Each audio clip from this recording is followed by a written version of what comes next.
तो ब्रेक के बाद आपका स्वागत है। आप देख रहे हैं कुरुक्षेत्र। ब्रेक में जाने से पहले तमाम सारे सवालों के जवाब ले रहे थे। मध्य बीजेपी और कांग्रेस का कौन होगा नया कप्तान। अगर हम बीजेपी की बात करें तो अजय जी 2004 की बात करी केशरीनाथ त्रिपाठी, 2009 में रमापति राम त्रिपाठी, 2014 में लक्ष्मीकांत वाजपेयी, 2019 में महेंद्र नाथ पांडे। इस बार किसी ब्राह्मण चेहरे को मौका मिल सकता है क्या? एक आपका अपना आकलन क्या कहता है? देखिए, अब ब्राह्मण चेहरा होगा ये कहना अभी संभव नहीं। ब्राह्मण चेहरे में आपने कई नाम दिखाए, दो शर्मा के नाम दिखाए, दिनेश शर्मा के, उनके।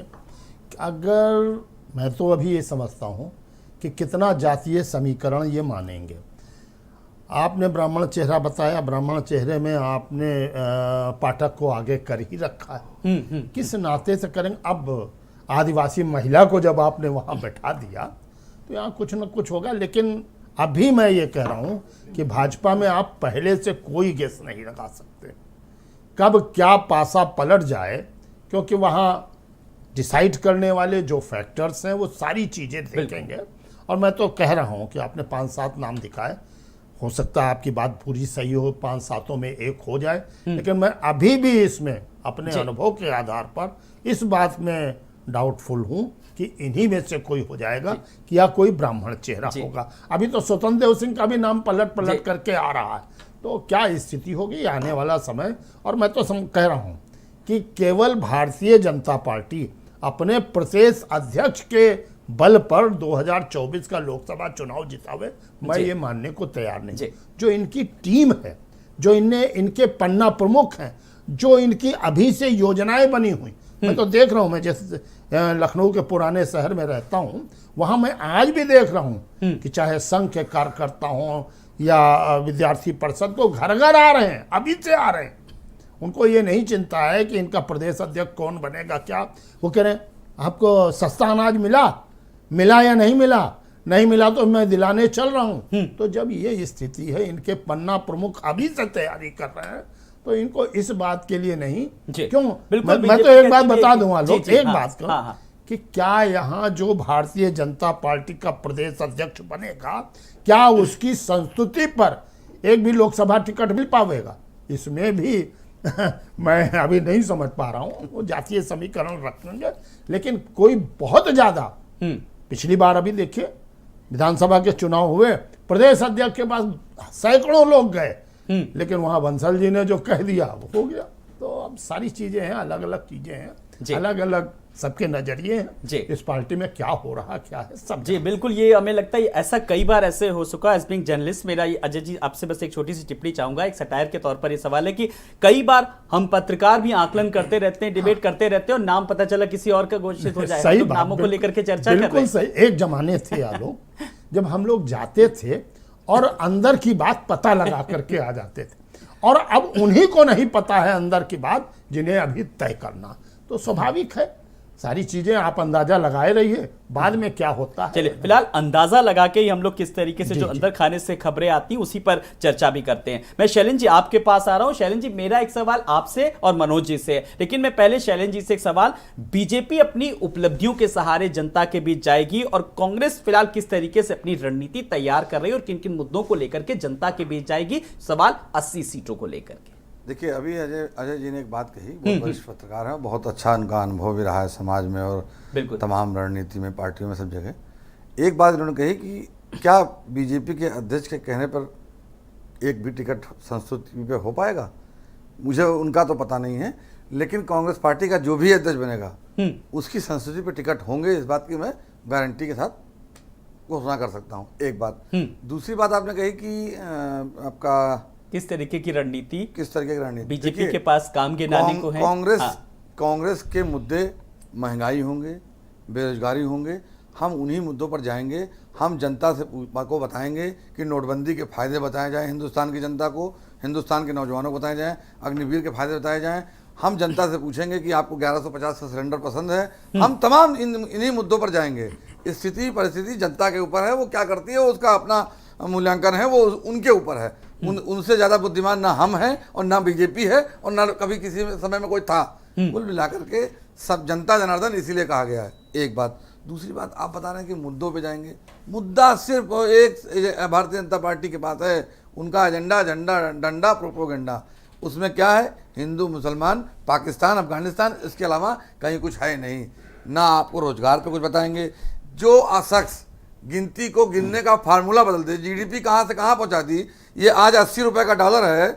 अब बताइए रुपया गिर रहा है कि प्रधानमंत्री गिर रहा है, कौन गिर रहा है बताएं। भारत के प्रधानमंत्री ने संसद में क्या कहा था कि रुपया गिरता है तो प्रधानमंत्री की साख गिरती है। अब किसकी साख गिर रही है? भारत की गिर रही है, प्रधानमंत्री की गिर रही है, किसकी गिर रही है? कौन बताएगा? कोई नहीं बता पाएगा। ना इस पे अब चर्चा होगी, ना ही इस पे कोई डिबेट करेगा। हाँ, ठीक है, चलिए आपने प्रश्न किया, मैं जरा से एक वरिष्ठ पत्रकार को सुन लेंगे, फिर अमित जी कांग्रेस पर सवाल। हाँ, क्योंकि सवाल उठाए आम जन से उठाएं। ठीक बात कही है कि उनकी पार्टी में उनके अध्यक्ष की रिकमेंडेशन पर टिकट मिल जाएगा। तो हम कहते हैं आपके यहाँ कितने लाइन लगाने वाले होंगे। मैंने जो भारतीय जनता पार्टी की बात की अभी, वो मैं अन्यथा न लेंगे। जो स्थिति है, जो परिस्थितियां हैं, पिछली बार मैंने देखा स्वतंत्र देव सिंह के पास तमाम भीड़ के हमको टिकट चाहिए, हमको यहाँ विधानसभा का टिकट चाहिए, और मैं देखता तो सबकी रखे ले रहे जी, और सबसे कहते हाँ मिलेगा। और एक क्षेत्र में बता दूं, उन्होंने खुद कहा कि हाँ बिल्कुल तुम्ही को मिलेगा, लेकिन जब लिस्ट आई तो नहीं मिली। आपकी यहाँ की बात दूसरी है, आप जिसको चाहेंगे उसको देंगे। अजय भाई बहुत अनुभवी हैं। ये तो कांग्रेस है, फिर भी एक दल है और राष्ट्रीय दलों में है। यहाँ जो नए नए दल हैं वहां भी लाइन लगी रहती है। लाइन की बात कहाँ तक मना करेंगे? ये लाइन जो है ये उत्तर प्रदेश है, ये उत्तर प्रदेश है। यहाँ महान दल से लेकर के तमाम छोटे छोटे दलों में भी आज की तारीख में टिकट मांगने वालों की लाइन है। तो कांग्रेस में लाइन लगी रहती है, लेकिन मौका किसको मिलता है, मौका किसको मिलता है, ये बड़ी बात है। मनोज जी, एक विधानसभा में 100 लोग लाइन। मनोज जी, अब मैं जरा आपके पास आ रहा हूं और मैं आपसे एक बार कहूंगा कि जो मेरे सवाल का आप जवाब दीजिए ना, मेरी कोई कंडीशन नहीं इस बार, लेकिन बस मुस्कुरा के दीजिएगा, बस बहुत ज्यादा एग्रेसिव होके नहीं जाए। दर्शक आपको मुस्कुराता हुआ नूरानी चेहरा देखना चाहते हैं जी। अब देखिए बस ये आई चेहरे पे अब आपके। कुल मिलाकर के जब मैंने यही सवाल कांग्रेस से पूछा, बीजेपी अपनी उपलब्धियों के सहारे जनता के बीच जाएगी, समाजवादी पार्टी किन किन मुद्दों को लेकर के, क्या कुछ नई रणनीति में बदलाव अपना किया, जरा एक सवाल मैं चाहूंगा इसका जवाब। देखिए, समाजवादी पार्टी इस बार जो सदस्यता अभियान चल रहा है वो बिल्कुल जमीन लेवल तक हम बूथ पे 2 सक्रिय सदस्य बनाने का लक्ष्य मिला है। अगर 2 सक्रिय सदस्य बनाएंगे तो 100 प्राथमिक सदस्य हमारे हर बूथ पे बनेंगे। तो वो कैलकुलेशन जो है वो समाजवादी पार्टी को जमीन पे और मजबूत करेगा। दूसरी महत्वपूर्ण बात बता दूं कि समाजवादी पार्टी जमीनी पार्टी है। एक नरेशन बनाया जाता है एसी वाला, एसी वाला।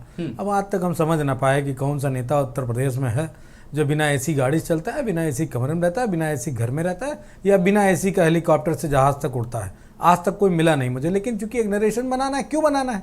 सामने विपक्ष जब मजबूत होता है, उसके पास जब 37.5% वोट होता है आलोक जी, तो फिर आपके पास कोई मुद्दा नहीं रहता है। आप क्या करते हो? डैमेज करना शुरू करते हो। उसकी जो टोटल पर्सनालिटी है उसको डैमेज करना शुरू करोगे। अमुक नेता ऐसा, अमुक नेता ऐसा। लेकिन हाँ, बीजेपी अपने कामों को लेके जाएगी जनता के बीच में, और समाजवादी पार्टी जाएगी इनके कारनामों को लेके। कारनामे जो समाजवादी पार्टी। सवाल का जवाब जल्दी से अमित जी, एक फाइनल कमेंट के तौर पर मैं आपसे काम वर्सेस कारनामे, तो अब कैसे फिलहाल बताएंगे, क्योंकि तमाम सारे महंगाई को मुद्दा को भी बनाया है, किस तरीके से कांग्रेस के शैलेंद्र जी ने भी कहा, जीएसटी को लेकर भी उठाया, तमाम सारे सवालों, चुनौती कम नहीं है। देखिए, भारतीय जनता पार्टी कोई भी चुनाव हो, छोटा हो बड़ा हो, सबको चुनौती के तौर पे और बहुत गंभीरता से लेती है। जहां तक की बात है 2022 का चुनाव, इन्होंने कहा महंगाई मुद्दा है, उसको लेकर जाएंगे। बिल्कुल जाइए, आपका अधिकार है।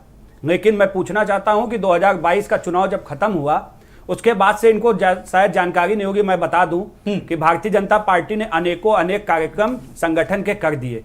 इनसे पूछिए क्या इन्होंने संगठन का एक भी कार्यक्रम किया? कहां इनके कार्यकर्ता? देखिए, आज हकीकत को ये समझना नहीं चाहते, या आपके टीवी चैनलों पे सच्चाई को कहना नहीं चाहते।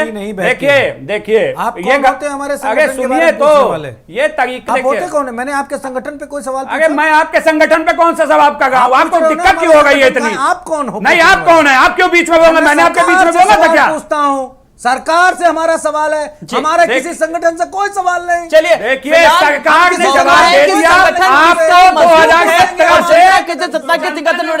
जल्दी से 30 सेकंड में अजय जी से आज की डिबेट का फाइनल कमेंट। अजय जी, कुल मिलाकर के अध्यक्ष को लेकर के जिस तरीके से प्रबल दावेदारी है, अब बहुत जल्दी कोई गुड न्यूज बीजेपी की तरफ से आ जाए, क्योंकि 3 अगस्त तक नाम घोषित हो जाना जल्दी से। जी, निश्चित रूप से 3 अगस्त तक नाम घोषित होंगे, और जहां तक मेरी जानकारी उनके यहाँ सारी चीजें तय हो रही हैं।